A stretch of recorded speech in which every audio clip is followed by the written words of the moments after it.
Hello. In our iFaith video sermon series, we're about to get into the wisdom literature. And the first two sermons are on Job, and I've entitled them Job, Faith in Crisis. Now, in these two messages, we will read only a small part of the book because Job is rich and lengthy. I've prepared a lot for this. 5 different books I've gone through in rereading and rethinking Job, and I feel like I had underestimated this amazing book. I learned a lot. Obviously, I can only share parts. So it's going to be a 2-part message. We'll do about half of it today, and then for the next message, we'll do the other part. Faith in crisis. Well, wisdom comes from wise people. And in the biblical tradition, there are groups of scribes, of scholars, people called wise men. In Proverbs, we read of the sayings of the wise. We find not only men, we also find wise women. If you look carefully through the Bible, they're there also. These scribes, these scholars were literate. They could read and write. Maybe the average Jewish person read and wrote less than the scribal class. But these scribes were totally literate, and they preserved wisdom. Their goal was to understand how the world works, to identify the principles that make for right living and for a good life. Of course, wisdom takes time. You don't normally, if you want wisdom, look for a 10-year-old or a 12-year-old, although they may have some wisdom that we don't have. It takes time. And of course, not everyone who is older is necessarily wise. Wisdom and age do not always go together. Sometimes age comes alone. Well, so wisdom is discerning the principles of the universe. The standard approach is a cause and effect approach. It is retribution. One thing is paid for another. You reap what you sow. And of course, that is biblical. That makes sense. But the standard wisdom philosophy tends to be mechanical. It doesn't make much room for exceptions. And then the other approach, the non-standard approach, challenges or at least raises questions about that standard view. And we see that kind of approach in Job and in Ecclesiastes, whereas Proverbs is more mainstream wisdom. Now, you'll find wisdom also in the Psalms. Some of the Psalms are wisdom Psalms, like 1, 37, 49, quite a few others. We find it in the New Testament. But the 3 major wisdom books are Job, Ecclesiastes, and Proverbs. We will include Song of Solomon, though. Now, in Job, as you'll see, there's a sense that God, at least among Job's friends, they thought that God monitored and controlled everything, that he was so present that you would always know where you stood because good things happen to you or bad things happen to you, and it's what you deserve. So in Job, God is so close. In Ecclesiastes, it's almost the opposite. God is so distant. Yes, he's majestic, he's transcendent, he's above the heavens, but you almost get the feeling that, well, does he even care about us? So we have a great distance in Ecclesiastes, and we've got presence or nearness in Job, and we'll compare those 2 books later on in this unit, much more as we continue through the wisdom literature. Now, I want to focus, of course, on Job. In the ancient world, in the area where Israel is, there were multiple Jobs. In Sumeria, for example, this is Mesopotamia, there was a Job who went through catastrophic loss. He lost everything. But eventually he confesses his sin because he deserved whatever happened to him, and he reaffirms traditional wisdom. He admits that this is the way that gods have set things up. You get what you deserve. In Babylon, there's a story, there's a Babylonian Job, and he, of course, also loses everything. And finally, he appeals to Marduk. Marduk became the king of the gods in Babylon. And Marduk answers the Babylonian Job. He sends an exorcist The exorcist drives out a demon, and then everything starts going well again. In Canaan, the promised land, there's a Job who loses his family, and eventually he gets a new wife and new children. Egypt has a similar story. It's a dialogue on suicide, or it's often called a debate of a man with his soul. It's the man is talking to his own soul, trying to figure out what is the meaning of life. So this kind of wisdom, speculative wisdom, standard wisdom, it's present everywhere in the ancient world and in the ancient Near East. Now, of course, for Israel, Job is the primary example, and he's well known in the Old Testament. For example, Ezekiel 14:14 refers to him and his righteousness. He's mentioned in the New Testament in James. But the Hebrew Job, the Job of the Old Testament, is much more interesting and layered, textured, nuanced, much more interesting than the pagan stories. The issue is not this. It's not, do innocent people suffer?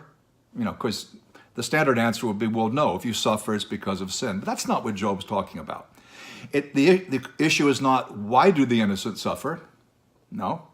It's how should the innocent respond when they suffer inexplicably, no explanation, undeservedly. They didn't deserve it. They're good guys.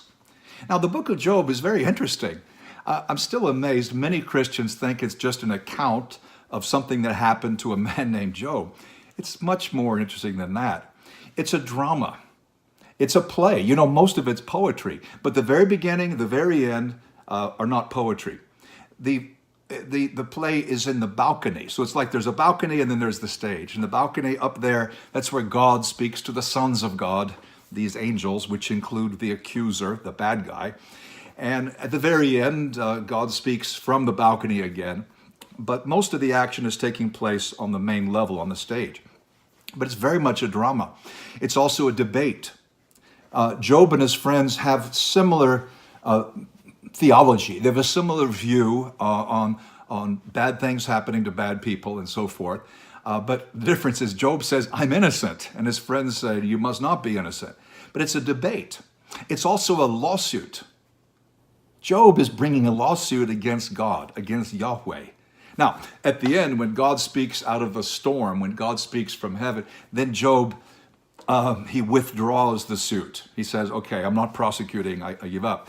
But it's a drama, a debate, a lawsuit. Narrative, like a story, well, not that much. Most of Job is poetry. And in this way, it's more like a parable. It's a great vehicle for conveying truth. The story isn't necessarily true to life or historical, but God uses this amazing story to teach us some truths we need to know. Now, Job is the righteous man. He's blameless. We read, in the land of Uz, there was a blameless and upright man named Job, feared God, avoided evil. 7 sons and 3 daughters are born to him. That's like the perfect family. 7 and 3. He had 7,000 sheep, 3,000 camels, 500 yoke of oxen, 500 she-donkeys, a very large household, so that he was greater than anyone in the East. His sons used to take turns giving feasts, sending invitations to their 3 sisters to eat and drink with them. And when each feast had run its course, Job would send for them and sanctify them, rising early and offering sacrifices for every one of them. For Job said, it may be that my children have sinned and cursed God in their hearts. So, perfect family, righteous guy, rich like Abraham. And in this time, wealth is not measured in coins and money. It's in livestock. It's in animals. He's like Abraham. And he's not just a good father. He goes the extra mile. He offers sacrifice just in case his children have sinned. Now, the Satan, the accuser, comes to the Lord and asks, is it for nothing that Job is God-fearing? Haven't you surrounded him and his family and all that he has with your protection? So Satan is saying that with Job, of course he's God-fearing. Of course he's a good guy. Look at him. He's got the perfect life. And this, of course, raises an important question about you and me. If things are going well in our life, is that the large part of the reason why we think we're faithful Christians? What would happen if all those blessings, all that protection was removed? Well, of course, there's a total loss in Job's case. It comes in 2 phases. First, it's on a feast day, and you'll read the story. I wish I had time to read the whole thing, but a messenger comes, and basically he's lost all of his donkeys and oxen because foreigners have come from the desert, and they've taken everything away. These are Bedouin. And I alone have escaped to tell you. And then the very next messenger comes before the first one is finished. And here it's like lightning has come down and just killed the sheep and the servants. And next it's the Chaldeans, like the Babylonians. They've taken all the camels away. And then while he's still speaking, then there's a terrible storm, a wind, a sirocco, and his sons and daughters have all been killed. Now, all of these things would not be happening simultaneously. I mean, invaders from the desert and the Babylonians and a wind and everything. It's dramatic. It's actually melodramatic. Normally, when there is a series of hard events, it takes place not so quickly. Back in 2003, I went through a lot as our own church family was disintegrating. I lost my job, I lost my father, and more. But these were things that were all expected. I had a friend who, in 2001, lost one parent, lost another parent. She lost her sister, who was killed in 9/11 at the Pentagon. She lost her job. She lost her dog. And none of these was expected. And it seems so close in time, combined to make it very hard, very challenging with faith. And to make it worse, all the disasters in Job's life take place on the feast day. This is the day that Job had been preparing for by making extra sacrifices. Now, his response is amazing. Job arose, tore his cloak, cut off his hair, fell to the ground, worshiped, and he said, "Naked I came from my mother's womb, naked I shall go back there. The Lord gave, the Lord's taken away, blessed be the name of the Lord." In all this, Job did not sin, nor did he charge God with wrong. So that's phase one. Now in phase two, Satan comes back to God and says pretty much the same thing. God gives him permission to afflict Job with painful sores, to challenge his health, to take away his health. And now Job is sitting outside the town. He's scraping himself, sitting in the ashes. And his wife says, "Are you still holding to your innocence? Curse God and die." And Job won't do it. Should we accept good things from God and not evil? And through all this, Job did not sin in what he said. Now let's talk about Job's response here. What does Job not do? He doesn't curse God. He doesn't do what his wife is suggesting right there. He doesn't suppress his feelings. No, he's expressing. He doesn't cut himself, make himself bleed, which was common in that time. He's not in self-pity. He's not considering suicide. He's not denying reality, like that didn't happen, this couldn't have happened. He's not blaming himself, but instead he's affirming God is sovereign. God has the right to do what he chooses to do. God is good, not evil. God is just. What God does is fair. And Job not only affirms God, but he interacts with others, even though he doesn't agree with them. And he calls them worthless physicians, worthless doctors, miserable comforters. But what he does is he has a balanced and spiritual perspective. Listen, he doesn't say, well, the Sabaeans and the Chaldeans and the wind, the lightning, they've taken away everything. No. He doesn't say, oh, the Lord is taken away. That would be too much focus on the negative. He doesn't say, well, the Lord is given, because that would be really rejecting reality, because there was a give and a take.